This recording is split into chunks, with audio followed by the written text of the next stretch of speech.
தமிழ்நாடு கலை இலக்கிய பெருமன்றம் முன்னெடுத்திருக்கிற மகத்தான இலக்கிய பணியான நாளும் ஒரு கதை சொல்லல் என்கிற தலைப்பின் கீழ் நாம் புதுமை பித்தன் மற்றும் தோமுசி ரகுநாதன் ஆகியோரோடு கதைகளை இணைத்துக் கொண்டு இணைய வாயிலாக நம்முடைய தமிழ்நாடு கலை இலக்கிய பெருமன்றம் நாளும் ஒரு கதை என்கிற தலைப்பின் கீழ் 110வது நாள் நிகழ்வில் நாம் இன்றைக்கு இரவில் புதுமை பித்தனுடைய கதையான இரவில் என்கிற கதையை தோமுசி ரகுநாதனுடைய கதையான இரவில் என்கிற கதையோடு இணைந்திருக்கிறோம். தோழமைகளே, ஆளுமைகளே, இன்றைக்கு நம்மோடு கதை சொல்லுவதற்காக இணைந்திருக்கக்கூடிய தோழமை தோழர் வா நவநீத கிருஷ்ணன் தோழர் அவர்கள்.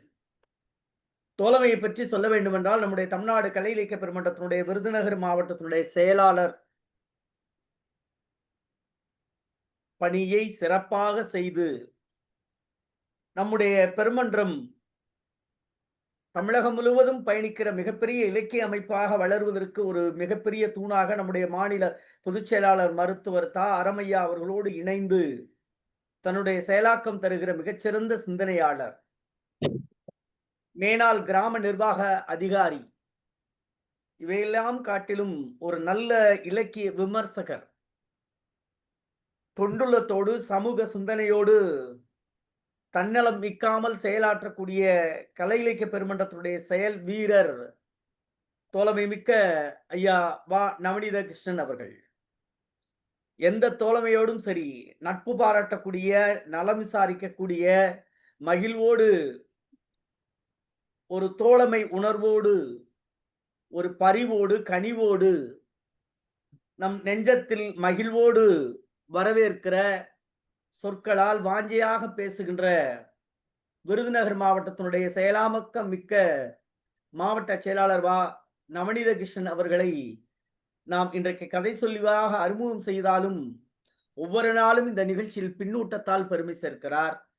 இந்த நிகழ்ச்சி தொடங்கிய காலத்தில் எப்பொழுது 2023 தொடங்கினோமோ அன்றைய தினத்தில் இருந்து இடையில் அவருக்காக மருத்துவ நிலைப்பாட்டின் காரணமாக மருத்துவ விடுப்பு மட்டும் எடுத்தாரே தவிர மற்றபடி எல்லா நாட்களிலும் பங்கு கொண்டு, அவர் மட்டுமல்லாதல் அவரோடு அவருடைய இணையர் என் அன்பு சகோதரியார் ரேவதி நவநீத கிருஷ்ணன் அவர்களும் எல்லாவற்றிலும் பங்களிப்பும் செய்திருக்கிறார்கள். அது கதை சொல்லியாக இருக்கட்டும், பூ அழகிரிசாமியுடைய கதையாக இருக்கட்டும், கீராவுடைய கதையாக இருக்கட்டும், தமிழொலி அவருடைய சிறுகதையாக இருக்கட்டும், நாளும் ஒரு அதிகாரம் என்கிற திருக்குறளாக இருக்கட்டும், தற்பொழுது புதுமை பித்தனுடைய கதை, தோமுசி ரகுநாதனுடைய கதை, இருவருடைய கதையிலும் தன்னுடைய பங்களிப்பை செய்திருக்கக்கூடிய தோழர் வா நவநீத கிருஷ்ணன் அவர்களை இரவில் என்கிற கதை சொல்ல வருமாறு தோழமையோடு அழைக்கின்றோம். தோழமையை வருக, கதை சொல்க.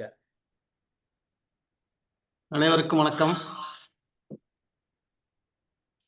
தோமுசியுடைய இரவில் கதையை சொல்வதற்கு வாய்ப்பளித்த தமிழ்நாடு கலை இலக்கிய பெருமன்றத்துடைய பொதுச் செயலாளர் அவர்களுக்கும், இந்த நிகழ்ச்சியுடைய ஒருங்கிணைப்பாளர் அவர்களுக்கும், மன்ற உறுப்பினர்களுக்கும் எனது மகிழ்வான நன்றியை தெரிவித்துக் கொள்கிறேன்.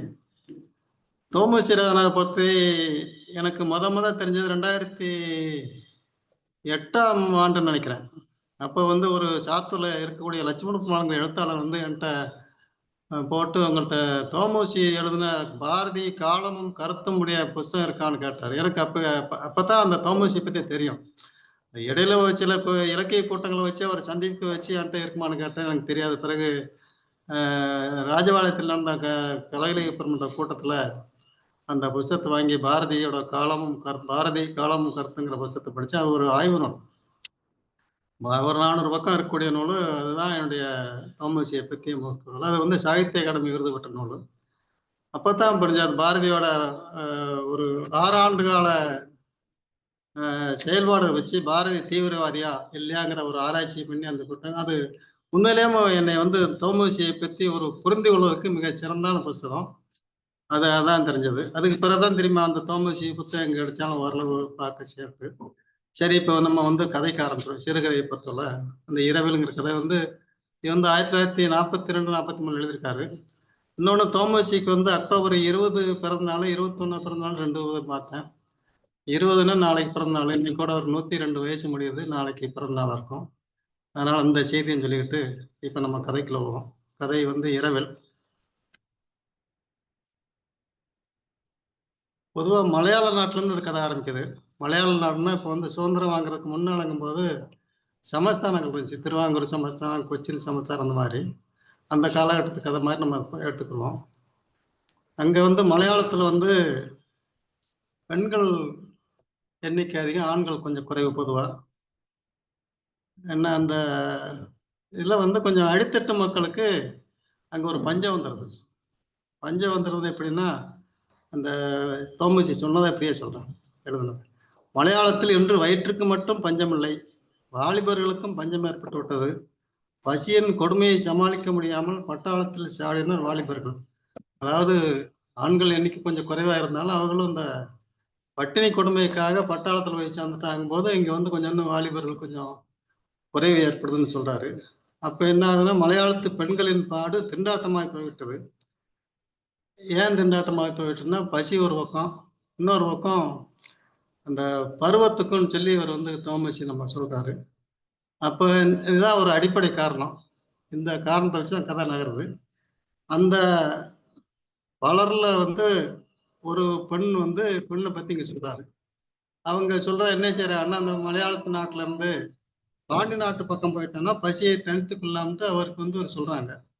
அந்த வகையில வந்து இந்த பெண் வந்து அந்த பாண்டி நாட்டுல மலையாள நாட்டுல இருந்து பாண்டி நாட்டுக்கு வந்துர்றா. பாண்டி நாடுன்னா நம்ம மதுரையிலிருந்து திருநெல்வேலி வரைக்கும் பாண்டி நாடு தான். பாண்டி நாடுக்கு வந்து அந்த ஒரு ஊருக்கு வந்துர்றா. ஊர்ல போய் ஒரு தெருவுக்கு போய் நிக்க, அந்த தெருவுல வந்து அந்த முனையில நின்னுட்டு இருக்கா. அவள உடம்ப பத்தி பார்த்த உடனே அவர பத்தி ஒரு இது ஒண்ணா ஒரு இடுப்புல ஒரு வேஷ்டி கட்டியிருக்கா. அதாவது சேலை கிடையாது, வேஷ்டி. உடம்புல வந்து ஒரு மல்லு ரவுக்கி கட்டிருக்காருன்னா, அந்த ரவுக்க வந்து மல்லுன்னா துணி வந்து ஒரு காடா துணி மாரி இருக்கும். அந்த துணியோட ரவுக்க வந்து அது போட்டிருக்கான்னா, அது முதுகுப்புறம் கிழிஞ்சிருக்கு.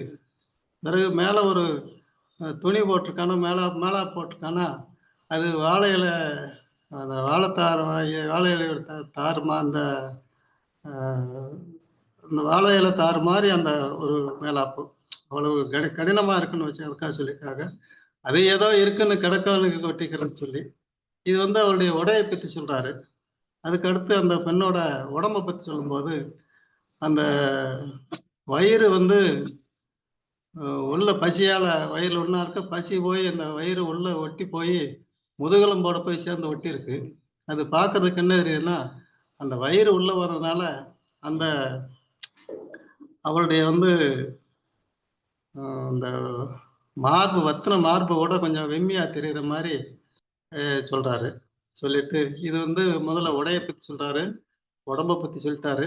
அதுக்கு அடுத்து நகைகள பத்தி சொல்றாரு. நகைகள பத்தி பார்த்தா கழுத்துலயும் இல்ல, வேற வந்து ம் ஒ க வேற எங்கேயும் இல்ல. நகை ஒண்ணும் இல்ல. அந்த மாரி பெண் அவ. அந்த உடையும், பார்வையும் பார்க்கும்போது அவர் மலையாளத்து பெண்ணுன்னு தெரிஞ்சு போகுது. ஏன்னா வந்து மலையாளத்துலருந்து பாண்டி நாட்டுக்கு வந்தனால இவருக்கு புதுசா தெரியுது. சரின்னு சொல்லிட்டு இப்ப இதுதான் வந்து இந்த மலையாளத்த வச்சுட்டு ஒரு பெண்ண கணிச்சாச்சு. சரி, இப்ப அந்த தெருவுல வந்து பாண்டி நாட்டுல வந்து ஒரு தெருவுல நின்னுட்டுருக்கான்னு சொல்லலாம்ல. அந்த தெரு எந்த தெரு? அது வந்து ஒரு பாலியல் தொழில் செய்யக்கூடிய ஒரு தெரு. அந்த விபச்சார விடுதின்னு வச்சுக்கோங்களேன், அந்த தெரு. யாரோ விசாரிச்சு இந்த அம்மா அந்த தெருவுக்கு வந்துருச்சு. தெருவுக்கு வந்துச்சுன்னா, உள்ள போகாம இந்த தெரு முனையில நின்னுட்டுருக்கு. அதுல தெருவுல இருக்கக்கூடியவங்கள பத்தி என்ன சொல்றாங்கன்னா, தன்னை கலாப மயில் என்று எண்ணிக்கொண்டு மெனிக்கு குலுக்கித் திரியும் இந்த வான்கோழி உலகின் வரட்டு நாகரிகத்தின் அழியாத சின்னம் அந்த தெரு. ஆபாச சாக்கடை அது. அந்த சாக்கடையில் பல புழுக்கள் நெளிந்து சுருளுகின்றன. வண்ணாத்தி பூச்சிகளைப் போல சீவி முடித்து சிங்காரித்துக் கொண்டு, சக்கர மிட்டாய் சேலைகளை உடம்பில் வளைய சுற்றிக் கொண்டு, மனித உருக்கொண்ட மிருகங்களின் இரத்தத்தை உரிய எதிர்பார்த்து நிற்கும் இந்த கிருமிகள், இந்த புழுக்களை பூங்கொடி என்று எண்ணி அதை முகர்ந்து பார்த்து துன்புறுவர் பலர். இந்த அந்த தெருவுல இருக்கக்கூடிய அந்த பாலியல் தொழில் செய்யக்கூடிய அந்த பெண்களை பத்தி நம்ம தோமசி இந்த மாதிரி ஒரு பதிவு பண்ணியிருக்காரு அந்த கதையில. அது உண்மையிலேயுமோ இப்பதான் நமக்கு அந்த பெண் மலையாளத்துலேருந்து வருது. இந்த தெருவுல முதல்ல நின்னுட்டுருக்கு. அந்த தெருவுல என்ன செய்றாங்கன்ட்டு அவர் சொல்லியிருக்காரு. அப்ப அடுத்த கட்டம் வந்து, சரி அந்த தெருவுக்கு இப்ப வாடிக்கையாளர் யாராரு? அப்படின்னு பார்க்கும்போது பார்த்தோன்னா எத்தனையோ மைனர்கள், பெரியோர்கள், குஷ்டரோகிகள், ஏழைகள், குமாஸ்தாக்கள், பிரபுக்கள், உத்தியோகஸ்தர்கள், ஆசிரியர்கள், மாணவர்கள், சிறுவர்கள் அப்படி சொல்லி இன்னும் எத்தனையோ பேர்னு சொல்லி அந்த தெருவுக்கு வர்றாங்க. இது வந்து ஒரு அந்த காலத்துல இப்படி ஒரு இப்ப எல்லாரும் வரப்போறதில்ல. இந்த வேலை பார்க்கக்கூடிய இந்த தொழில் பார்க்கக்கூடியதுல ஒரு சிலர் வருவார்கள் இருக்கு. அதை சொல்லி இவர் வந்து அந்த இதை பதிவு பண்றாரு. ஆனா யாருமே வந்து இந்த இந்த தெரு முனையில நிக்கிற இந்த பெண்ணை பார்க்கல. என்ன அதனால இவருக்கு வந்து காரணம் என்னன்னா, இவர் வந்து அந்த மாதிரி அவள் வந்து கவர்ச்சிகரமான இவர் வந்து உடை அணியல. உடம்பும் அந்த மாதிரி இல்லை. அதனால 2வது இவருக்கு அந்த தொழிலும் தெரியல. புதுசா வந்ததுனால தெரியல. எப்படியோ நம்ம வகுத்து பசியை போக்குறதுக்கு வரணும் வந்திருக்கா. அதனால பார்த்து நின்னு பார்க்குறா, மனசு இவங்களுக்கு வந்து அழுக்க ஆரம்பிக்குது. அதே மாதிரி பொதுவா சினிமால வர மாதிரி கடைசியில ஒருத்தன் வந்துடுறான். வந்துட்டு அந்த தெருவுல நுழையும் முன்னாலே இதை பார்த்துடுறான். இவன் பார்த்த உடனே அந்த பொண்ணை பார்த்த உடனே இவனுக்கு வந்து ஒரு அனுபவம் தெரியப்படுது. இந்த பெண்ணு வந்து வந்து இதுவரைக்கும் இந்த பாலியல் தொழில வந்து ஈடுபடாத பெண்ணுன்னு தெரியுது பார்த்த உடனே. அது ஏதோ கண்டுபிடிச்சிடும், அந்த முகபாவத்தை வச்சு கண்டுபிடிச்சிடான். அவளும் இவனை பார்த்துடுறா. பார்த்த உடனே பார்த்துருக்காங்க. அவளுக்கு என்னன்னா, சரி இது வரைக்கும் நம்ம யாருமே பார்க்கல, இவன் வந்து கிடைச்சிட்டான். அது வந்து இந்த காத்திருந்த கொக்குக்கு மீன் கிடைச்ச மாதிரி நமக்கு ஒரு மீன் கிடைச்சிருமான்ட்டு ஒரு சிந்தனை இருக்கு. அவன் நேரா வந்துடுறான். வந்து பேசுறான் செய்யறான், பக்கத்துல போறான்.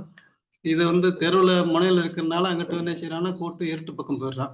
இருட்டு பக்கம் போனோடனே அந்த போன உடனே பிறகு என்ன, அந்த பேரம் நடக்குது. அவன் ஒரே வார்த்தை கேட்கான், எவ்வளவு வேணும்னு கேட்கறான். இவன் ₹1 கொடுங்களாங்கிறான். அவன் கொஞ்சம் யோசிக்கிறான். அதுக்குள்ள இவனுக்கு அந்த பொண்ணுக்கு வந்து ஒரு இது வந்துடுது. ஆகா, நம்ம கேட்குறோம், அவன் யோசிக்கிறான்ட்டு பயந்துரா.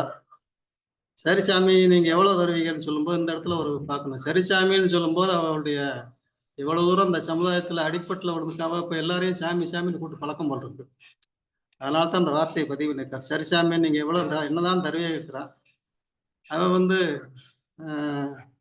ஆறனா அப்படிங்கிறான். அப்படின்னு கொஞ்சம் இழுக்கிறான். அப்போ உடனே, என்ன சாமி, கால் வைத்து கஞ்சி தெரிக்கா வேண்டாமா அப்படின்னு இவன் வந்து கேட்குறா. ஆனா அதை கேட்கும் போதே இவளுக்கு அந்த கண்ணில் நீர் வருது. ஆனா இந்த இப்படி கூட கேட்கறத வந்து அவனுக்கு வந்து புரியல. அவன் வந்து அதை கவனிக்க மாட்டேங்கிறான். கேவலம் ஒரு ஜான் வயிற்றுக்காக வந்து இவங்க வந்து அவர் என்ன தம்பி சடலத்தை கொடுக்குறாளாமா, உடம்ப கூட சொல்ல, சடலத்தை கொடுக்குறாள் கூட அவனுக்கு தெரியல. அவனுக்கு அந்த வரைக்கும் மனசு கல்லாயிருக்குன்னு சொல்லி உடனே சரி முடிவா 8வது ஆறாம் சம்பளமான கேட்குறான். அவ வந்து சரி இவனுக்கு என்ன சொன்னாலும் கொஞ்சம் மௌனமா கேட்குறான். மௌனம் கொடுத்த உடனே சரி பதிலுக்கு அங்கே என்ன இதுக்கு மௌனம் சம்பந்தம் உடனே தோல் பக்கம் போட்டு கை கொடுத்துட்றான். அந்த என்ன வேலையை நடத்தாலும் நல்ல வேலை முடிஞ்சு போகுது. ரைட். பிறகு இருட்டாகி வந்து அவன் வந்து அந்த கட்டியிருந்த வேட்டியிலையோ ஏதோ முடிச்சு விட்டு அதுல இருந்து அந்த ஒரு முழு காசு எடுத்து அந்த பெண்ணிட்ட கொடுத்துட்றான். உடனே அதை பரபரப்போட வாங்கி அதை நல்லா தொட்டு பார்த்து உணர்ந்து அவ கையில நல்லா தொட்டு நினைச்சுக்கிட்டு அவ கலந்துறான். உடனேமும் இங்க வந்துடுறான். இந்த பெண்ணும் தனியா வந்துடுறது சரின்னு சொல்லி அவ வந்து அதுக்கு பிறகு அவ வந்து அந்த ட்ரெஸ்ஸை பூரா சரி பண்ணிக்கிட்டு உடனேமும் மேலாப்பு கிளாப்பு கவிக்கெல்லாம் சரி பண்ணிட்டு தலைமுடியை பூரா கூந்தலை பூரா நல்லா பழையபடி சரியாகிட்டு அப்படியே கிளம்பி வர கடத்தல் பக்கம் போகணும் வர்றான். போகிற வழியில் அங்கே ஒரு மின்சார லைட்டு ஒரு கம்பத்தை கீழே நின்று அந்த தொட்டு பார்க்குறா. தொட்டு பார்த்தா அது ஒரு புதுசாக இருக்கு. ஆனால் புதுசாக காலம். இதோட கதையை முடிச்சிருக்காரு. இந்த கதையை உண்மையிலேயும் இந்த சின்ன கதை, அதுக்காகத்தான் நானும் எடுத்தேன் சின்ன கதைன்ட்டு. ஆனால் இது சொல்கிற செய்திகள் வந்து மிகப்பெரிய செய்தியை சொல்கிறாரு. 2-3 இடத்துல ஒரு கோடும் காமிச்சிருக்காரு.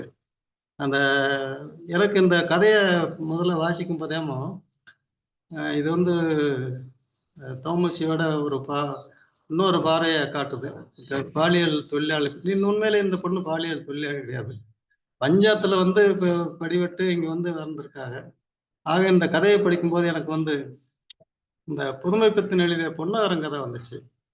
அந்த நினைவு கதையில அம்மாளுங்கிறது வந்து கடைசியில் அங்கே வந்து ஒரு 3/4 ரூபா கைமாறும். அந்த கணவனுடைய உடல்நிலைக்காக வந்து அந்த கைமாறுறது. அதே மாதிரி கு. அழகிரிசாமிக்கு எழுதிய கடிதத்துல திரிபுரம் கதையில வந்து அந்த கதையில இதே மாதிரி தான் நரசிம்ம மக வெங்கட்னம்மாளுக்கு இந்த மாதிரி ஒரு கடைசியில வந்து அவர் வந்து ஒரு 10 ரூபாய்க்கு மேல அந்த கைமாறும். இந்த 2 கதையும் இல்லாம கீரா கதையை எடுத்துட்டான்னா அதுல துன்பங்கிற கதையில வந்து காமம்மாள் ஒரு பாத்திரமா வர்றாங்க. அவங்க இந்த மாதிரி காசு வாங்குறதுல அவ கற்றுக்கிறாங்க. அவ வந்து வயிற்று பசியும் வாலிப பசியும் எடுக்கிற மாதிரி இந்த கதையை மாந்தர்களை படிச்சிருக்காங்க. அந்த இந்த இந்த கதையை படிக்கும்போது எனக்கு இந்த சமகாலத்துல எழுதின இந்த கதாசிரியருடைய கதைகளும் ஞாபகம் வந்துச்சு. உண்மையிலேயே இந்த கதை வந்து சின்ன கதை தான். ஒரு 4-5 வரி தான் அதுல வந்து முக்கியமான வரிகள். இந்த கதையை வந்து இந்த அளவுல முடிச்சுக்கிட்டு அடுத்தபடியாக இந்த நிறைவு செய்கிறேன். வாய்ப்புக்கு நன்றி. நன்றி தோழமையே, மிக்க மகிழ்ச்சி. நல்ல கதை. பார்ப்போம் பின்னூட்டம் எப்படி போகுதுன்னு பார்த்துட்டு அது மாதிரி என்ன சொல்லலாம். நன்றி தோழமையே. அரசெல்விமா தொடங்கி வைங்க. அனைவருக்கும் வணக்கம். இன்றைய கதை எனக்கு ரொம்ப சங்கடமா இருந்துச்சு. அந்த கதை கேட்கும் போதே அப்பவே அப்படி அவர் காலத்திலேயே பஞ்சம் பட்னி இருந்திருக்கு. பசி வந்தா 10ம் பறக்குங்கிறது இந்த கதையில உண்மை. அந்த பொண்ணோட நிலைமை ரொம்ப கஷ்டமா இருந்துச்சு. எனக்கு அதுலயே சிந்தனை இருந்ததால அதை ஆழ்ந்து கவனிக்க முடியல. ஒரு பொண்ணு ஒரு பசிக்காக தன்னையே இழக்க துணியிறாங்கும் போது அந்த பசி எவ்வளவு கொடுமைன்னு தெரியுது. அந்த அந்த கேரக்டர்ல வர்ற அந்த கதாபாத்திரம் ஆண் சரியான கோபம் வருது எனக்கு. இது இந்த பக்கத்துல ரொம்ப கஷ்டத்தை கொடுத்த ஒரு இது. அந்த கேரக்டர் பேசுற பேச்சு வந்து பேரம் பேசுற மாதிரி, என்ன காய்கறிக்காரன்ட்ட பேரம் பேசுற மாதிரி எனக்கு ரொம்ப கஷ்டம். நான் வந்து கிளைமேக்ஸ் எப்படி இருக்குன்றதுலயே சிந்தனை போயிட்டு இருந்துச்சு. கதை எப்படி முடிக்க போறாரு, ஒரு கால் இவனே கல்யாணம் பண்ணிட்டு போறானோ, ஏன்னா அவன் பார்வைக்கு அப்போ புதியவளா தெரியுறா. அப்போ தொழிலுக்கு புதுசுங்கும் போது நல்ல பொண்ணா தானே இருக்கணும், சரி ஒரு வாழ்க்கை கொடுக்குறானோ, அப்படி இருக்குமோ இப்படி இருக்குமோன்னு அந்த கதையின் முடிவை தெரிஞ்சுக்க ரொம்ப ஆசையா இருந்தேன். ஆனா ஒரு சாதாரண கதை மாதிரி தோமுசி ஐயா முடிச்சிருக்காங்க. திரும்ப அவ வீட்டுக்கு போறா அப்படின்ற மாதிரி. எனக்கு இதுல இன்னும் நிறைய கருத்துக்கள் வந்து இந்த இந்த இறுதி கட்டம் என்னவாக இருக்குன்ற சிந்தனையிலும் இந்த பொண்ணோட அந்த பரிதாப நிலையிலுமே மனசு ரொம்ப லயிச்சு போயிருந்ததுனால எனக்கு அதை தாண்டி யோசிக்க முடியல.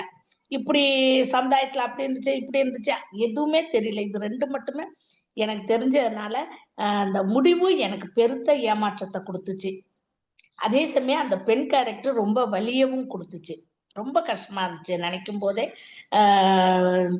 பெண்கள் எப்படியெல்லாம் கஷ்டப்பட வேண்டியிருக்கு அப்படின்ட்டு.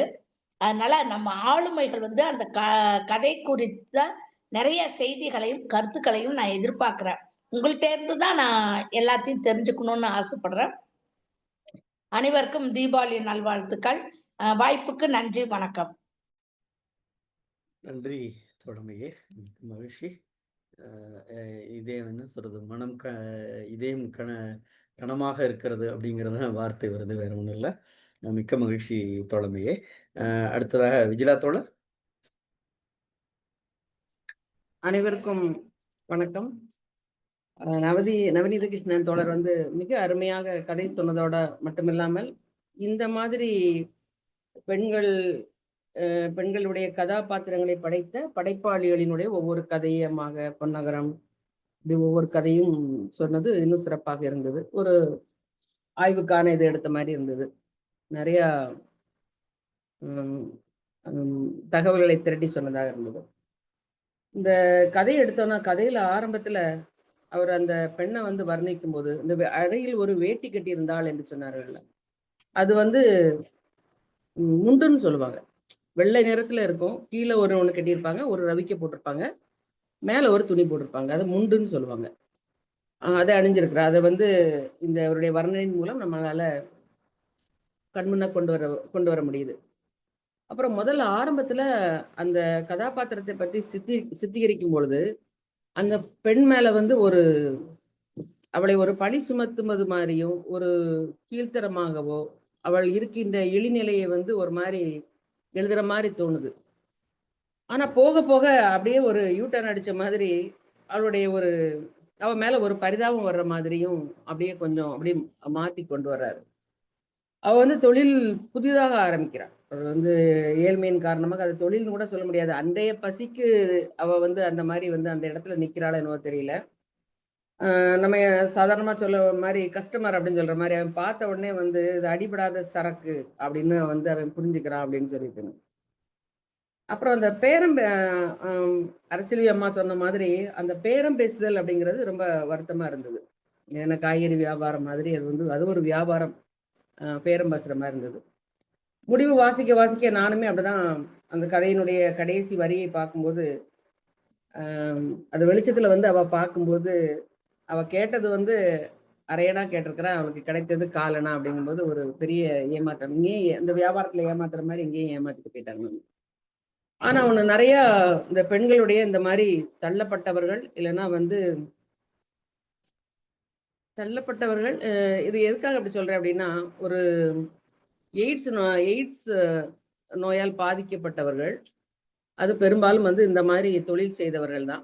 அவர்களுடைய ஒரு கூட்டத்துல வந்து பேசுவதற்கான ஒரு வாய்ப்பு கிடைக்குது. அப்போ அதனுடைய பொறுப்பாளர் அவங்க கூட பேசிட்டு இருக்கும்போது அவங்க சொன்னாங்க, அவங்ககிட்ட நான் கேட்டேன், இவங்களை வந்து எப்படி மீட்டு கொண்டு வர போறீங்க, இல்லைன்னா இதுக்கு என்ன எப்படி அவங்கள அணுகுவீங்க, எப்படி பேசுவீங்க அப்படின்னு கேட்கும்போது அவங்க ஒரு இது சொன்னாங்க.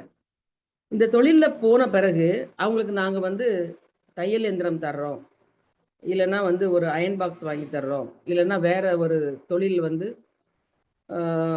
இந்த நெய்யல் ஆடை, பின்னல் ஆடை இந்த மாதிரி இதெல்லாம் நாங்க வந்து வேலை வாய்ப்பு நாங்களே வந்து அவங்கள போய் வேலைக்கு அனுப்புறோம் அப்படின்னு சொன்னாலும் அந்த ப்ராஜெக்ட்ல அவங்க கொஞ்ச நாள் கழிச்சு போய் பார்க்கும் பொழுது அவங்க திரும்பி வந்துடுறாங்க. அந்த தொழிலை வந்து ஏத்துக்கிறதுக்கு அவங்களுக்கு விருப்பம் இல்லை. அது இவங்க வந்து நிறைய ஆலோசனை கூறி அதை வந்து கௌரவமா இருக்கலாம், நீங்க இது சமூகத்துல உங்களுக்கு ஒரு இது பழையதா பழசாவே போட்டோம், அப்புறம் நீங்க வந்து உங்க வாழ்க்கை வந்து மாத்திக்கங்க அப்படின்னு சொன்னாலுமே திரும்பி வந்துடுறாங்க.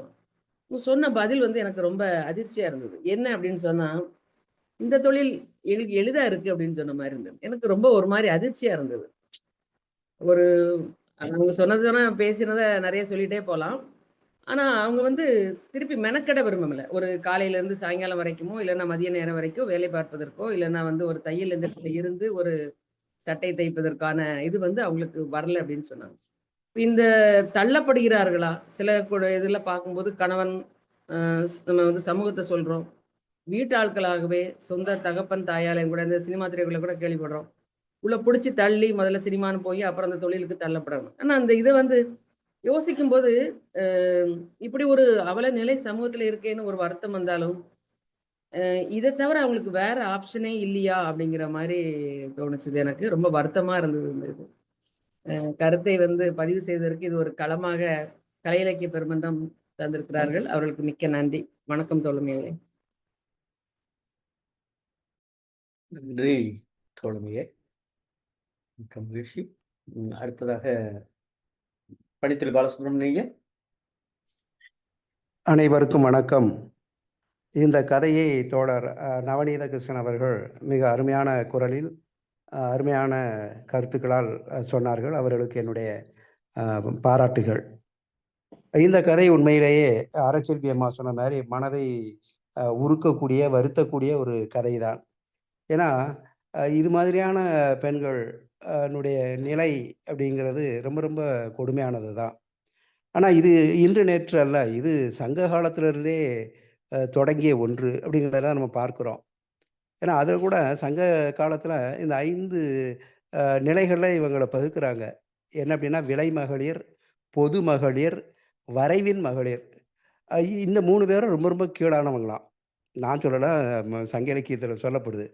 அதே போல் காதல் கிழத்தி, கணிகையர், இவங்க இதுதான் பண்ணுறாங்க. ஆனால் அந்த சமுதாயத்தில் அது கொஞ்சம் உயர்வு அப்படிங்கிற மாதிரி. இது ரொம்ப ரொம்ப வருத்தம் தரக்கூடிய ஒரு செய்தி தான்.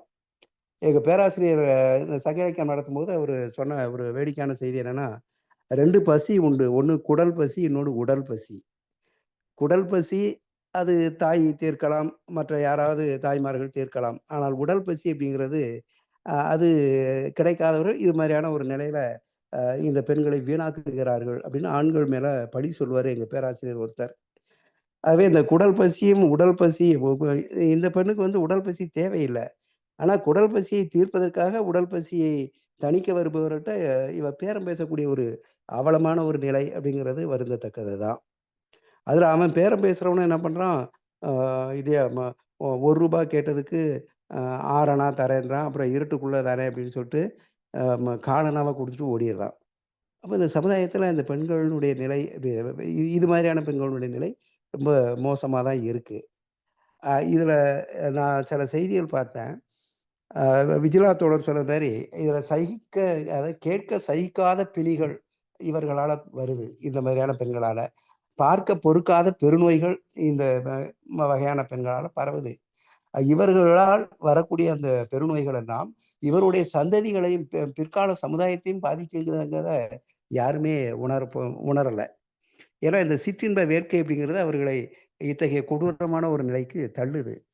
ஒரு ஒரு உயர்ந்த செய்தி என்ன அப்படின்னா, இந்த விபச்சாரம் அப்படின்னு சொல்லக்கூடிய இந்த நிலை ரஷ்யாவில் இல்லை.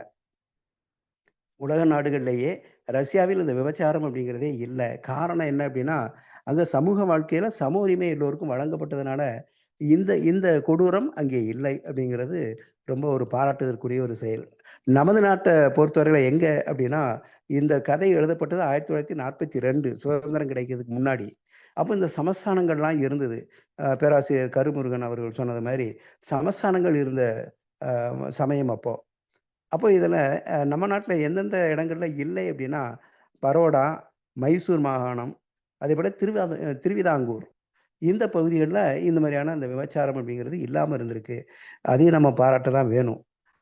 ஆனால் கால சூழ்நிலை, பொருளாதார சிக்கல், விதவை மனம் இல்லாமை, காதல் மனம் இல்லாமை, சொத்துரிமை இல்லாமை, இதுதான் இது மாதிரியான ஒரு போக்குகளுக்கு காரணமாக அமையுது அப்படிங்கிறது பலரும் கண்டு ஆய்ந்த முடிவு சொல்லுது. அதான் இயேசு சொல்லும்போது ஒரு பெண்ணை நோக்கி எல்லோரும் பழிச்சொல் சொல்லுவாங்க. உங்களில் யோக்கியவான்கள் இவள் மீது கல்லெறியட்டும் என்று சொல்லும்போது ஒருத்தர் கூட எரியலை. அப்போ எல்லா மனதும் பெரும்பாலான 99% மக்களுடைய மனது இந்த சிற்றின்ப வேட்கையில் வீணாகி போகுது அப்படிங்கிறது சமுதாயத்தில் உள்ள ஒரு குறைபாடு தான். மிக அருமையான கதை தோமுசி அவர்களுடைய இந்த கதை. அருமையாக சொன்ன தோழர் நவநீத கிருஷ்ணன் அவர்களுக்கு நன்றிகள். வாய்ப்புக்கு நன்றி. நன்றி ஐயா. நன்றி.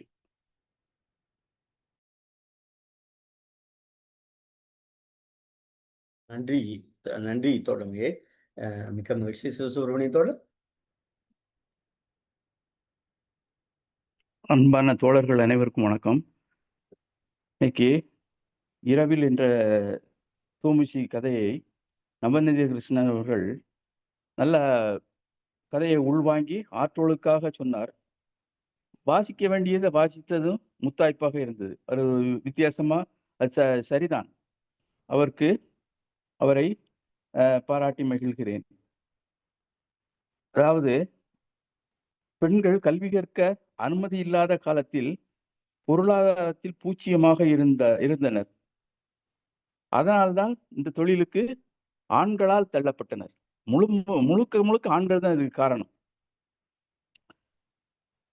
பாலின தொழில் செய்யும் பெண்களை தோமுசி புழுக்கள் என்று சொல்லியிருக்கிறார். எனக்கு என்னமோ அவங்க அழுக்கு தின்னும் மீனாகவே நினைக்கிறேன். அது ரொம்ப ஒரு இது. அவள் இந்த தொழிலுக்கு புதிது என்பதால் எளிதாக ஏமாற்றி விட்டான். ஆம், இந்த தொழிலுக்கு ஏற்கனவே அவள் பழகி இருந்தால் முதலிலேயே அந்த முக்கு வெளிச்சத்திலேயே 8 அணாவை வாங்கி சரி பார்த்திருப்பாள். அதான் ஒண்ணு. புதுசு நாட்கள் தான் ஏமாந்துட்டார்.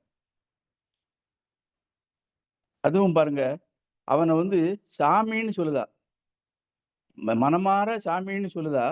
ஆனா அந்த சாமியே பக்தனை ஏமாற்றி விட்டது. இரவில் அனுபவிக்க தெரிந்த மட்டமான ஆசாமி அந்த இரவையே தனக்கு சாதகமாக்கி நம்பிக்கை துரோகம் செய்து விட்டான். இது எனக்கு கடைசியில முழுவதும் ஒரே ஒரு கருத்தை சொல்லணும்னு நினைக்கிறேன். இந்த கதையின் மைய கருத்து என்ன? அதாவது கண் பார்வையற்ற ஒரு பிச்சைக்காரனிடம் களவாடிய ஒரு கபோதி. கண் பார்வையற்ற ஒரு பிச்சைக்காரனிடம் களவாடிய ஒரு கபோதி. இதையும் ஓர் உழைப்பு சுரண்டலாகவே கருதுகிறேன். வாய்ப்புக்கு நன்றி, வணக்கம். மிக்க மகிழ்ச்சி தோழர். நல்ல ஒரு என்ன சொல்றது, சாட்டை அடிச்சது மாதிரியான ஒரு பதில். அம்மா ரேவதி அம்மா வாங்க. கலை இலக்கிய பெருமன்ற தோழர்கள் அனைவருக்கும் வணக்கம். இன்றைய கதை இரவு கதை இரவில் கதையை அருமையாக சொன்ன தோழருக்கு நன்றி. இதுல சில வாக்கியங்கள் எனக்கு ரொம்ப மனசு நெருடலா இருந்தது. மலையாளத்தில் இன்று வயிற்றுக்கு மட்டும் பஞ்சமில்லை, வாலிபர்களுக்கும் பஞ்சம் ஏற்பட்டு விட்டது. பசியின் கொடுமையை சமாளிக்க முடியாம அவங்க பட்டாளத்துல போய் சேர்றாங்க அப்படிங்கிற ஒரு வாக்கியம். அடுத்து, பெண்களுடைய பாடு திண்டாட்டமாகப்பட்டது. ஏன் அப்படின்னா அவங்க பசிக்கும் பருவத்திற்கும் இடையே வருந்தினார்கள் அப்படின்னு போட்டிருக்காங்க. அந்த மாதிரி வருத்தப்பட்ட பலர்கள்ல நம்மளுடைய கதாநாயகியும் ஒருத்தி. அவ என்ன செய்யறா அப்படின்னா, பாண்டி நாடுக்கு வந்தா நம்மளுடைய பசி தணிந்துரும் அப்படின்னு சொல்லிதான் வாரா பாண்டி நாட்டுக்கு. இங்க வந்து அவளுடைய இளமை சோரம் போயிரும் அப்படிங்கிற அந்த எண்ணத்துல அந்த பிள்ளை வரல. அதையெல்லாம் நினைக்கும் போது மிக வருத்தமாக தெரிகிறது அந்த பெண்ணினுடைய நிலையை எண்ணி. அந்த சாக்கடையில போய் விழுகிறவங்களை எல்லாம் பாருங்க, மைனர் விழுகிறான், மீசை நிறைத்த பெரியோர் போறாங்க, சகி சரீரர்கள் போறாங்க, குஷ்டரோகி போறான், ஏழைகள் போறாங்க, குமாஸ்தாக்கள் போறாங்க, பிரபுக்கள் போறாங்க, உத்தியோகஸ்தர்கள் போறாங்க, ஆசிரியர்கள் போறாங்க, மாணவர்கள் போறாங்க, சிறுவர்கள் போறாங்கன்னு எழுதியிருக்கும் போது பார்க்கும்போது அந்த சமுதாயத்துல இருக்கக்கூடிய எல்லாருமே, எல்லா ஆண்களுமே அதுல போய் அந்த சாக்கடையில விழுந்துட்டாங்க அப்படிங்கிற ஒத்த வரியில எழுதியிருக்கலாம். அதை இந்த மாதிரி விரிச்சு எழுதியிருக்காரு. அப்புறம் அவருடைய வயிற்று பசிக்காக அவ கேட்கறது எவ்வளவு தருவீங்க பேரம் பேசும்போது, 1 ரூபாய் கொடுங்க அப்படிங்க. 1 ரூபாய்னா 100 பைசா. அவன் என்ன சொல்றான், 6 அணா அப்படின்னு இழுக்கிறான். 6 அணானா 39 பைசா தான் வருது. அவ ஒரு 1/4 வகுத்து கஞ்சிக்காவது கொடுங்க அப்படின்னு கேட்கிறா. அப்ப சரி 8 அணா தரேங்க. 8 அணானா 50 காசு. சரின்னு அவன் பலவந்தப்படுத்தி தான் அவளை இழுத்துட்டு போறான். அந்த 8 அணா சரி 8 அணாவாவது கிடைச்சா போதுங்கிற மாதிரி மனநிலையில அவளும் இருப்பா. பசியா எவ்வளவு நேரம் பொறுக்கன்னு. கடைசியில அந்த கபோதி கொடுத்துட்டு போனது என்னதுன்னா வெறும் 4 அணா. 4 அணா அப்படின்னா 1.5 பைசா தான் வருது. 100 பைசா எங்க இருக்குது, 1.5 பைசா எங்க இருக்குது? அவனுக்கு வந்து உடல் பசி தீர்ந்துருச்சு. ஆனா இந்த பிள்ளைக்கு அந்த 1.5 பைசால வகுத்து பசி போகுமா? அப்ப இந்த சமுதாயம் ஏன் இந்த மாதிரி இருக்குது? அந்த பிள்ளை நம்ம கூட பிறந்த பிள்ளையா இருந்தா நம்ம அந்த மாதிரி செய்வோமான்னு ஒரு பையன் நினைச்சு பார்த்தா இந்த மாதிரி கதைகள் வர வாய்ப்பு இல்லை. அந்த பெண்ணுடைய நிலையை எண்ணி மிகவும் ஆதங்கப்பட்டு நான் என்னுடைய பின்னோட்டத்தை முடிக்கிறேன். நன்றி, வணக்கம். நன்றி தோழமையே, மிக்க மகிழ்ச்சி. நவநீதன் ஐயா, நிறைவா எதுவும் சொல்றீங்களா? அனைவருக்கும் வணக்கம். உண்மையிலே இந்த கதை வந்து நம்ம ஒருங்கிணைப்பார் ஐயா வந்து சொல்லாத கட்டியில போடப்படுறத நான் எடுத்தேன். இருந்தும் அவர் நான் சொல்ல நினைச்சேன்னு சொன்னி. உண்மையிலே இந்த கதையை வந்து கதை கிடையாது, சும்மா ஒரு 4 வரி தான். 1 ரூபாய் 6 அணா 8 அணா காலம்னா அதுதான் கதை என்ன. இருந்தாலும் அந்த கதையை வந்து எல்லாரும் பின்னோட்டத்தால் வந்து இந்த கதையை செலவுபடுத்தியிருக்காங்க. உண்மையிலேயே அந்த பின்னோட்டம் சொன்னவங்களுக்கு எல்லாமே நன்றி சொல்லிக்கிறேன். அதே மாதிரி ஒருங்கிணைப்பாளருக்கும் இந்த நேரத்தில் மிக்க நன்றி சொல்லிக்கிறேன். வணக்கம். நன்றி தோழமையே. நிறைவாக நம்முடைய தமிழ்நாடு கலை இலக்கிய பெருமன்றத்துடைய பொதுச் செயலாளர் தோழமைமிக்க மருத்துவர் ஆரமையா அவர்கள். தோழர் அனைவருக்கும் வணக்கம். இன்னைக்கு நம்ம நவநீதன் சார் வந்து புதுசா சொல்ல வந்து நமக்கெல்லாம் மகிழ்ச்சி. அவருடைய உடல்நிலை வந்து நல்லா மேம்பட்டு இருக்கு. தொடர்ந்து அவருடைய செயல்பாடுகள் அதிகரிக்கணும். அவங்க ரொம்ப அருமையா சொன்னார் கதைகள். இந்த கதைகளுக்கு எப்படி மூலம் என்ன இதெல்லாமே சொல்லிட்டு, இந்த கதை வந்து தோமுசி வந்து தோமுசியும் புதுமை பித்தன் அவர்களும் நண்பர்கள் தான். புதுமை பித்தன் ஏற்கனவே நம்ம போன வாரம் கவுந்தனும் காமனும் ஒரு கதை கூட பார்த்தோம். பொன்னகரம் இது எல்லாமே விபச்சாரம் குறித்து அதுலயும் அப்படிதான் சொல்றாரு. கவுந்தன்ற ஒரு அரக்கனை எவ்வாறு கால்கள் இல்லாமல் கைகள் மட்டும் நீண்ட கைகளை வைத்துக் கொண்டு வயிற்றை மட்டும் அதை போல ஒரு வறுமையின் காரணமாக ஒரு பெண் வந்து தன்னுடைய உடம்பையே பசிக்காக தன்னுடைய சரீரத்தையே விற்கக்கூடிய ஒரு கதைத்தான் மிக அருமையா சித்தரிச்சிருக்காரு. அதுல ஃபுல்லா அதுல ஒரு 3 பக்கத்தினாலும் அந்த இதையெல்லாம் ஒரு வண்ணத்து பூச்சியை போல அலங்கரித்துக் கொள்கிறார்கள் இவர்கள். ஆனால் புழுக்கள் போல இருக்கிறாங்க. இந்த புழுக்களை போய் நீங்க நுகரணும்னு போனீங்கன்னா நீங்க நிறைய நோய்வாய்ப்படுவீங்கன்றதையும் சொல்லிட்டு போறாரு. ஒரு சாக்கடை இதாக சொல்லி அந்த சாக்கடையினுடைய விளிம்பில் அந்த தெரு முனையில இவர் இருக்கிறார். இவருக்கு பசி காரணமாக வந்திருக்கிறார். அதுல அந்த அதை கொஞ்சம் எடிட் பண்ணிக்கலாம். பருவத்தின் தேவையும் நிறைவேற்றிக் கொள்ள அப்படின்னு வருது அதுல. அது கொஞ்சம் ஒரு ஆணாதிக்க சிந்தனை மாதிரி இருக்கு. ஆனாலும் ஒரு வறுமை காரணமாக, ஏழ்மை காரணமாக தன்னுடைய உடலையே விற்கக்கூடிய ஒரு நிலைக்கு வருகிறார். ஆனால் அது ஒரு தெருவில் அது இந்த ப்ராஸ்டியூஷன் தேவடியாக்கள் தெரு குடியிருக்கும் சொல்றாரு. இது பனித்துளி ஐயா சொன்ன மாதிரி ஆணாதிக்க சமூகம் வந்ததுல இருந்தே இது பாலியல் சுரண்டல், இந்த பாலியல் சுரண்டல் இருந்துகிட்டே இருக்கு. இது ஒரு நீண்ட நெடிய வரலாறு உண்டு. இது கடவுளின் பெயரால் கடவுளினுடைய பக்திக்கு ஈடாக நீங்கள் உங்களுடைய பாலியல் சேவை செய்ய வேண்டும் பக்தர்களுக்கு, இல்ல கடவுளுக்கு அருகில் இருப்பவர்களுக்கு என்றெல்லாம் உலகம் முழுக்கவே இருந்திருக்கு. நம்ம இந்து கலாச்சாரத்துக்கு என்ற தனி பண்பு இல்ல அது. உலகம் முழுக்கவான ஒரு எல்லா தேசங்களிலும் அது இருந்திருக்கிறது. இத்தாலியிலும் இருந்திருக்கிறது. இத்தாலியில் இது குறித்த ஒரு கல்வெட்டும் கிடைத்திருக்கிறது. அதை கிறிஸ்துவ மதம் தான் அதை ஒழித்திருக்கிறது. கிறிஸ்துவமும் இஸ்லாமும் அங்க எங்கெங்க தோன்றியோ அதை ஒழித்து விட்டன முன்பே. இந்து மதம் எதையும் லேசுக்குள் உள்ள பழக்கங்களை விடுவதில்லை, முற்றாக அழிப்பதில்லை. அதன் காரணமாக இந்த 20ஆம் நூற்றாண்டு வரை அந்த பழக்கம் இருந்தது. ஆனா இந்த விலை மகளிர் நிறைய தமிழ்ல பேர் உண்டு. அந்த இதெல்லாம் நீண்ட நெடுங்காலமாகவே இருந்தது. அதுல முக்கியமான பிரச்சனையாக இன்னைக்கு நமக்கு பார்க்கிறது வறுமையின் காரணமாக. இதுலயும் ரொம்ப கிளியரா சொல்லும். அவளுடைய உடையே எப்படி இருக்கணும், வாழை இலை தார் போல அவளுடைய மேல மாறாப்பு இருந்தது அப்படின்னு சொல்லுவார். அந்த மல் ரவிக்கை, முதுகு கிழிந்த மல் ரவிக்கை, இதெல்லாமே விவரிச்சுட்டு போவார் எப்படி இருக்கு. அப்புறம் அந்த தொழிலில் ஈடுபடுறவங்க எப்படி ஏமாத்துறாங்க அப்படின்றதையும் நம்ம விஜிலா அம்மா சொன்னாங்க. அதுல எய்ட்ஸ் நோய் வந்தப்ப எய்ட்ஸ் தடுப்பதற்கு என்ன செய்யலான்றதுக்கு பாலியல் தொழில அவங்க எப்படி ஈடுபடுறாங்கன்றதுக்கு அந்த டைரக்டரேட் ஒரு ஐஏஎஸ் அதிகாரிய ஒரு லாரி டிரைவர்கள் காமனா போகக்கூடிய ஒரு இடத்துக்கு கூட போயிருக்காரு. அப்ப போறப்பதான் வரிசையா அவங்க போறது அந்த மாதிரியான ஒரு பழக்கம் வளர்ந்து. சமீபத்துல கூட ஒரு இங்கிலாந்துல ஒரு பெண் 24 மணி நேரத்தில் இத்தனை ஆண்களோட நான் உறவு ஒரு பெரிய இதெல்லாம் போட்டுருக்கேன். இதெல்லாம் போய்கிட்டு தான் இருக்கு உலகத்துல. அப்ப அதை தடுக்கிறதுக்காக இவங்க போனாங்க. அம்மா சொன்னது அதிர்ச்சியா இருந்தது. இவங்க திருப்பி ஒரு மாற்றுத் தொழிலை கொடுத்தாலும் கூட அங்கே போகவில்லை. இது லேசாக பணம் வருது அப்படின்றது. ஆனா இந்த லேசா பணம் வருதுன்றதும் இங்க ஒரு அழகு இருக்கிற வரைக்கும் தான் அது வரும். அழகு போயிருச்சுன்னா உங்களுக்கு இது எந்த பணம் வராது. நீங்கள் கரும்பு சக்கையை போல தூக்கி எறியப்படுவீர்கள் இந்த தொழில. அப்ப அழகுதான் மூலதனமா இருக்கும். இல்ல இந்த வண்ணத்து பூச்சியை போல சோடித்துக் கொள்வது. அவ அப்படி சோடிக்கல. அதனால அவங்க பேரம் பேசுறது அவ சொல்றாரு, வயிற்று பசிக்குத்தான் இப்ப ஒரு 8 அணா குடுன்னு கேக்குறப்ப அவ கண்ணுல கண்ணீர் வந்தது. ஆனா இந்த மனித மிருகம் அதெல்லாம் பார்க்கக்கூடிய நிலையில இல்ல. அவன் அதெல்லாம் அவன் இது பண்ணவே இல்லை. இவ தடவி பாக்குறா. இவ கால 8 அணா தான் அதெல்லாம் முடிஞ்சதுக்கு அப்புறம் பிறகு உடைய சரி வெளிச்சத்துல பார்த்தாதான் தெரியுது அது 4 அணான்றது தெரியுது. 8 அணா பேசி 4 அணாக்கு அவன் இது பண்ணிட்டு போயிருக்கான். அது இப்ப விபச்சார தெருக்களில் யார் யார் போகிறார்கள் என்பதையும் சொல்லியிருக்காரு. நம்ம கீராவும் அந்த தொண்டுன்னு ஒரு கதையில சொல்லியிருப்பார். ஒரு விபச்சாரம் அவர் பாசிட்டிவா அந்த அம்மாவை எழுதியிருப்பார்.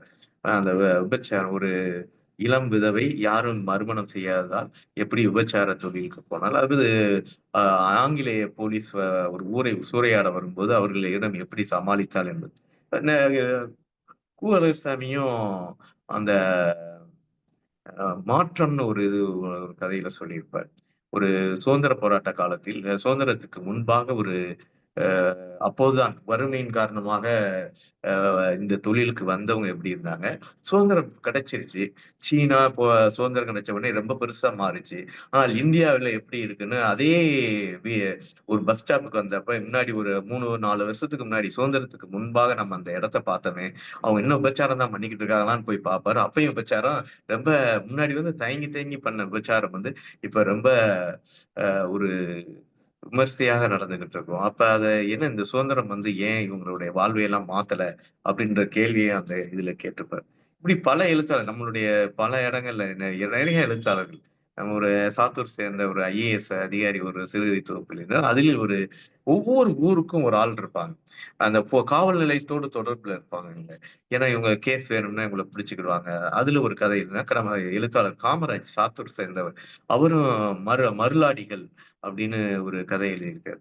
இப்படி இந்த விபச்சாரத்தில் ஈடுபடக்கூடிய மகளிரை குறித்து நிறைய கதைகள் இருக்கிறது. இப்ப சமீபத்தில் கூட மனோன்மணியம் சுந்தரனார் பல்கலைக்கழகத்தை சேர்ந்த நமது ஒரு பேராசிரியர், அவங்க பேர் எனக்கு டக்குனாவில், அவங்களுக்கு மொழிபெயர்ப்புக்கான சாகித்ய அகாடமி விருது கிடைச்சது. அது என்னன்னா கேரளாவில் உள்ள எண்ட ஆண்கள், ஒரு கேரளாவில் உள்ள ஒரு ப்ராஸ்டியூட் செய்யக்கூடிய ஒரு உமன் வந்து தன்னிடம் வந்து ஆண்களை வந்து பத்தி ஒரு நாவல் எழுதியிருக்காங்க. அதான் எண்ட ஆண்கள். அது வந்து என்னுடைய ஆண்கள் அப்படின்னு தமிழ்ல மொழிபெயர்த்திருக்காங்க. அதுக்குதான் சாகித்ய அகாடமி விருது கிடைச்சிருக்கு. இப்படி இந்த முழுக்க வந்து பிரச்சனை வந்து இது இருக்கு. ஐயாவுக்கு மணித்துளி ஐயா சொன்ன மாதிரி இது எப்போ சரியாகும் அப்படின்னா, ஆணும் பெண்ணும் செய்ய சரிசமமாக உழைப்பில் உற்பத்தியில் ஈடுபடும் போதுதான் இது சரியாகும்.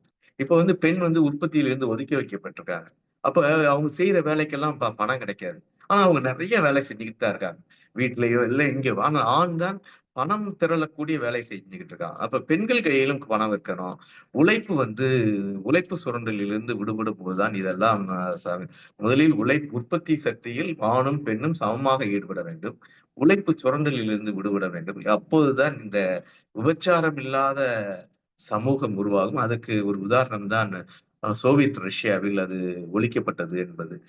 இதெல்லாம் ஒரு நல்ல சிந்தனையை உண்டு பண்ணியிருக்கு இந்த கதை வந்து. ஒரு 3 பக்க கதையாக இருந்தாலும் பல்வேறு எழுத்தாளர்கள் இது குறித்து எல்லாம் பேசியிருக்கிறார்கள். நாமும் இது பற்றி பேசியிருக்கிறோம். அனைவருக்கும் நன்றி. நன்றி பொதுச் செயலாளர் அவர்களே. ரொம்ப மகிழ்ச்சி. நான் நிறைய பேர் பின்னூட்ட சொல்லிட்டீங்க. எனக்கு இந்த கதையில இந்த சமுதாயத்தின் மீது எவ்வளவு அக்கறை, இந்த சமூகத்தில் இருக்கக்கூடிய பிரச்சனைகளை எப்படி கவனமாக இந்த சமுதாயத்துக்கு இலக்கியத்தால் கடத்த முடியும் என்கிற ஒரு மாபெரும் சிறுகதை தோமுசி ஐயா எழுதிய இந்த சிறுகதையாத்தான் நான் பார்க்கிறேன். இந்த கதைகள்ல அவர் பயன்படுத்தின சொற்கள் எனக்கு ரொம்ப பிடிச்சிருந்தது. அவர் ஒரு இடத்துல சொல்றாரு, யாரோ ஒருத்தன் வந்தான், வார்த்தை இப்படி கவனமா போடுறாரு பாருங்களேன். சாக்கடையுள் நுழையும் முன், அவன் சாக்கடைக்குள்ள போறானே, எவ்வளவு பெரிய வார்த்தை. யாரோ ஒருத்தன் வர்றான், வந்தவன் எப்படியா இருக்கான், சாக்கடைக்குள் நுழையும் முன் தெருமுனையில் நின்ற அவளை கண்டுவிட்டான். எனக்கு இந்த கதையை படிச்ச பிறகு நிறைய சொற்கள், ஒரு ஒரு இலக்கிய படைப்பாளியா ஒரு கதையை சமூகத்தில் இருக்கக்கூடிய அவலங்களை அல்லது சமூகத்தில் புரையோடி கிடக்கிற பிரச்சனைகளை எப்படி ஒரு ஒரு ஒரு மீளுருவாக்கம் செய்வதற்கு இலக்கிய படைப்பு தேவை என்பதற்கு இந்த கதையை நிறைய முறை படிக்கணும். குறிப்பா படைப்பாளிகள் நிறைய பேர் படிக்கணும். ஏன் அப்படின்னா அது மட்டும் கிடையாது. ஒரு இடத்துல இன்னொரு வார்த்தையை பாருங்க, எவ்வளவு கனமான வார்த்தை. மனித கண்களின் கூரம்புகள் பாய முடியாத இருளில் இழுத்துச் சென்றான், அழைத்துச் சென்றான்னு போடல. அம்மா ரேவதி அம்மா அந்த இடத்த சொன்னாங்க, வலுக்கட்டாயமாக. அவளுக்கு அதுல விருப்பமே இல்லை. நீங்க இந்த ஒரு விஷயம் தான், பாலியல் செய்யக்கூடிய எவரும் விரும்பி செய்யவில்லை என்பதற்கான ஒரு சான்று தான் இந்த வார்த்தை. வலுக்கட்டாயமாக இருளில் அவ வந்து பரிபூரணமாக எந்த தப்பு இதுவரை செய்யலைன்னு அவளுக்கு தெரியுது. இருளுக்கு யார் இழுத்து போகிறாள் என்றால் இந்த ஆண் சமூகம். எல்லாரும் கேட்கலாம், பாலியல் தொழில் ஏன் இருக்கு, அவங்களாம் ஏன் வர்றாங்க, நீ ஏன் அதுக்கு அதுக்கு நீ ஏன் உடந்தையா போற அப்படின்னு ஒரு ஆண் சமூகத்தை கேட்க வேண்டிய கேள்வி அந்த இடத்துல தொக்கி நிற்கிறது. அது மட்டும் கிடையாது. எனக்கு ரொம்ப பிடிச்ச விஷயம் என்ன தெரியுமா, அவன் எப்படியெல்லாம் யோசிக்கிறான் பாருங்களேன். மீன் தப்பி விடுமோ என்று பயந்தானா. என்ன, ஐயோ நமக்கு இது கிடைக்காம போயிடுமோ, இந்த வெறி பிடித்த சமூகம் இருக்கு பார்த்தீங்களா, இது ஒரு மோசமான அவலத்தினுடைய எடுத்துக்காட்டு. அவ அவ அவ சொல்றா, என்ன சாமி, ஏன்னா எனக்கு இந்த கதை அப்படியே படிச்சு படிச்சு படிச்சு படிச்சு படிச்சு என்னடா இந்த சமூகம் இப்படி இருக்கா இப்படி இருக்கா அப்படின்னு நமக்கு ஒரு கேள்வி. அடுத்த தலைமுறைக்கு இந்த இந்த சமூகம் இன்னமும் இருக்கு. பணித்துளி ஐயா சொன்ன மாதிரி தான் சங்க காலத்திலிருந்து தொடங்கிய இந்த அவலம் இன்னமும் தொழில்நுட்பம் காலத்தினுடைய வளர்ச்சி. சமீபத்திலோட ஒரு கல்வி மாநாட்டில் நம்முடைய பேராசிரியர் பெரியசாமி ராஜா ஒரு வார்த்தை சொன்னார். யார் அவர் 5 நிமிஷம் தான் பேசினார். 5 நிமிஷத்துல ஒரு வார்த்தை சொன்னார். எனக்கு ரொம்ப பிடிச்சிருந்தது. என்ன வார்த்தைன்னா, இந்த சமூகத்தில் எல்லாம் வளர்ந்திருக்கிறது. தொழில்நுட்பம் வளர்ந்திருக்கிறது, மனிதனுடைய ஆடை வளர்ந்திருக்கிறது, உணவு வளர்ந்திருக்கிறது. ஆனால் மனிதனுடைய மனம் மட்டும் இன்னும் மாறவில்லை. இன்னமும் அதே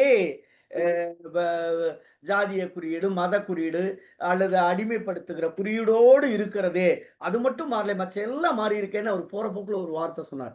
அதுதான் நமக்கு தோன்றுகிறது. இந்த கதையில இன்னமும் எனக்கு ரொம்ப பிடிச்சது என்னன்னா, ஒரு மனித மிருகத்தின் இச்சை அன்று அந்த வார்த்தை தான். பூர்த்தியாயிட்டுன்னு போடல. இந்த நாய் இருக்கே, இந்த நாய் அடுத்து செய்ய போகுது, அடுத்து ரெடியாகுது. இன்று மட்டும் பூர்த்தி ஆயிற்று அப்படின்னா என்ன? அவன் இன்னைக்கு முடிச்சிட்டான். ஓகே, அடுத்து என்ன? இவங்க எல்லாம் இதுவே தொழிலா வச்சிருக்காங்க. இத போய் தொழில்னு சொல்ற நாம, இதையே தொழிலா வச்சிருக்கான் பார்த்தீங்களா? அவனும் அதற்கு சமம்தான். அவனும் அதற்கு சமம்தான். அதத்தான் புதுமை பித்தன் உணர்த்துவதாக இந்த கதையின் வாயிலாகவே நாம் பார்க்கிறோம்.